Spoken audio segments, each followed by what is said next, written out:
एक संत की एक चोर से मित्रता हो गई। चोर ने एक दिन संत से कहा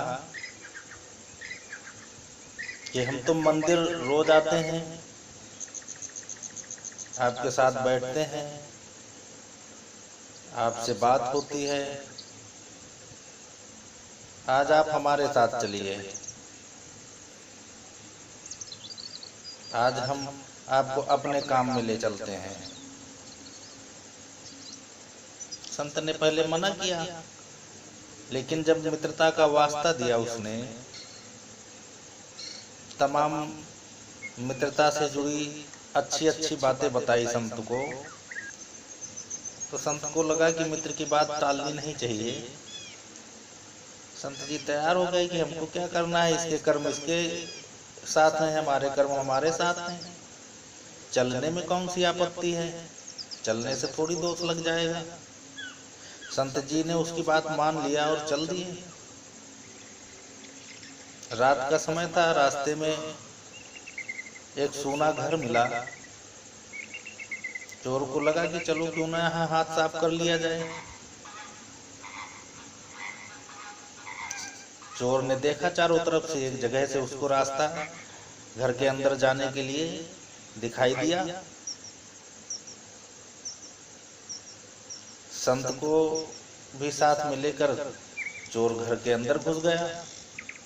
जब घर के अंदर घुसा तो वहां मंदिर एक बना था, छोटा सा। संत को लगा कि ये तो बहुत अच्छी जगह है, यहाँ मंदिर भी है। संत अपना उसी मंदिर में जाकर आसन जमा दिया। चोर को भी ये लगा कि चलो संत जी अपने काम में लग गए और हम अपना काम कर लेते हैं।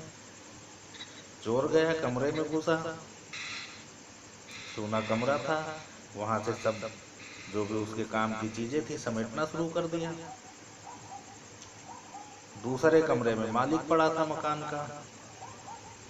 इधर संत जी पूजा कर रहे थे, चोर अपना काम कर रहा था। संत जी की जब पूजा समाप्त हुई तो संत जी ने देखा कि वहां घंटा भी टंगा है मंदिर पे। उन्होंने घंटा बजाना शुरू कर दिया। जब संत जी ने घंटा बजाया तो उसकी आवाज पूरे घर में गूंजी। दूसरे कमरे में पड़े मालिक और उसके बच्चों की नींद खुल गई। वो लोग बाहर निकल के आए कि इतनी रात को मंदिर में कौन घंटा बजा रहा है। बाहर निकल के आए तो देखा एक संत घंटा बजा रहे हैं। कमरे की तरफ देखा, कमरा खुला पड़ा है, दूसरा कमरा। अंदर गए तो देखा कि उनकी अलमारी, तिजोरी सब खुली पड़ी हैं और चोर सब पूरा माल समेटे हुए खड़ा है। मालिक को बड़ा क्रोध आया। उसने चोर को भी पकड़ा और चिल्लाना शुरू कर दिया। अगल बगल की भीड़ इकट्ठा हो गई। भीड़ आई तो संत जी को भी पीटना शुरू किया और चोर को भी पीटना शुरू किया। संत जी कहते रहे कि अरे हमने चोरी नहीं की है, हम तो पूजा कर रहे थे, हमसे कोई मतलब नहीं है, हम तो इनके मित्रवत संबंध थे, मित्र थे हमारे, तो इनके कहने से केवल चले आए हैं, हम चोर थोड़ी हैं। लेकिन भीड़ ने नहीं सुना, संत को भी मारा और चोर को भी मारा। पुलिस को बुलाया, दोनों को दे दिया पुलिस को। पुलिस ले गई, दोनों के ऊपर जुर्म लिखा गया, केस लिखा गया। चोर ने भी दंड भोगा और संत ने भी दंड भोगा। अब इस पे ये बताइए आप कि इसमें संत का क्या दोष था। हमारे इस कहानी का मूल उद्देश्य है कि संत को आखिर किस दोष का सजा मिल गया, क्यों उसको ये दंड भोगना पड़ा, क्यों उसके ऊपर ये जुर्म लगा। तो मित्रों, ये उनकी गलत संगत का परिणाम था। जब भी व्यक्ति अपने से विपरीत आचरण वाले से संबंध बना लेता है, उसके संपर्क में आ जाता है और अपने को रोक नहीं पाता,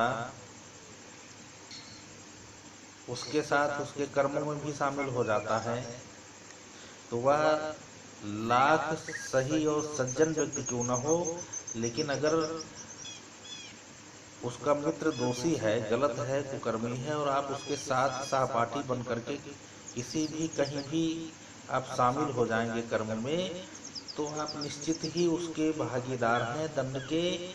आप उसके साथ रहने से केवल आप दोषी हो जाते हैं, आप अपने को बचा नहीं पाएंगे। आप अपने को लाख कहते रहें कि हम सज्जन हैं, आप बचा नहीं पाएंगे, आपके ऊपर दोषारोपण हो ही जाएगा। सबसे बड़ा दोष आपने ये किया कि आपने जब दोस्ती की, जब मित्र बनाया, तो आपने उस मित्र को जाना नहीं, समझा नहीं, परखा नहीं और उसको लेकर के समाज में घूमने लगे, उसके साथ घूमने लगे, उसके कहने से काम करने लगे।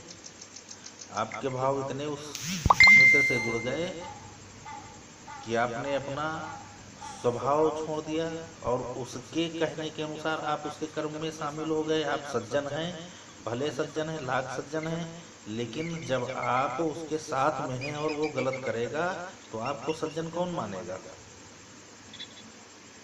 तो जब भी आपके संबंध किसी से बने तो एक बार उसके चरित्र को और उसके चाल को, चलन को जरूर देखें कि जिससे आपके संपर्क बन रहे हैं, संबंध बन रहे हैं, उस व्यक्ति का व्यक्तित्व क्या है, उसका सामाजिक चरित्र क्या है, उसका कार्य क्षेत्र क्या है। अगर आपके अनुकूल नहीं है तो आप उससे दूर हट जाइए, क्योंकि अगर वो आपसे विपरीत आचरण का व्यक्ति है तो उसके किए गए आचरण का असर आप तक निश्चित ही आएगा। और अगर आपके अनुकूल है, आपके आचरण का है, तो आपको लाभ मिलेगा। अगर गलत है वो व्यक्ति, आपसे विपरीत आचरण का है, तो उसका आपको भोग तो भोगना ही पड़ेगा, उसका परिणाम तो आपको कष्ट का ही मिलेगा और कष्ट भोगना पड़ेगा।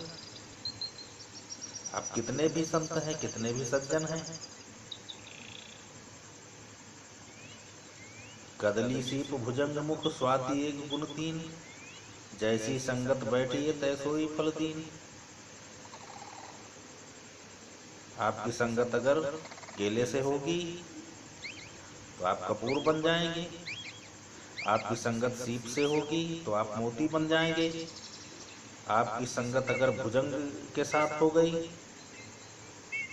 आप भुजंग के साथ मिल गए तो विषधर के मुंह में जाकर के भयंकर विष बन जाएंगे। आप तो आप ही हैं, लेकिन आप जैसे जैसे लोगों के जिस तरीके संपर्क में आते गए, आपके भाव चेंज होते गए, बदलते गए।